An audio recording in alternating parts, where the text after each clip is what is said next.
यो कक्षा 3 हो। अझै नजिक ल्याइदेऊ। एउटा टहरो जुन जीर्ण छ, छानो छैन। हेर्नुहोस् त, नर्सरी कक्षा यतातिरको र एक कक्षा उतातिरको। नर्सरी र एक कक्षा त तपाईँले देख्नुभयो। अब 2 कक्षा देखाउँछु तपाईँलाई। कक्षा 2 यहाँ छ। यो कक्षा 2 हो। अब म तपाईँलाई कक्षा 4 देखाउँछु। कक्षा 4 कुन हो? यो हो। यो कक्षा 4। कक्षा 4 यो हो। तपाईँलाई अचम्म लाग्न सक्छ। कक्षा 4 हो यो। कक्षा 4। कक्षा 5 देखाउँछु। कक्षा 5 यहाँ छ। कति कक्षा हो यो? 5 कक्षा। पानी पर्यो भने कहाँ पढ्नुहुन्छ? कहाँ बस्नुहुन्छ? ठाउँ छ? के हुन्छ?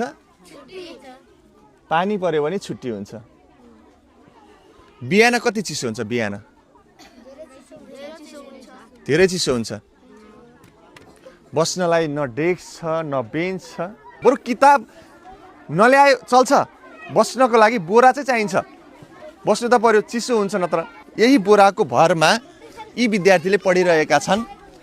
अनि यी विद्यार्थीहरूलाई यो बोरामा बसेर हुन्छ चिसो लाग्दैन? छेक्छ चिसो?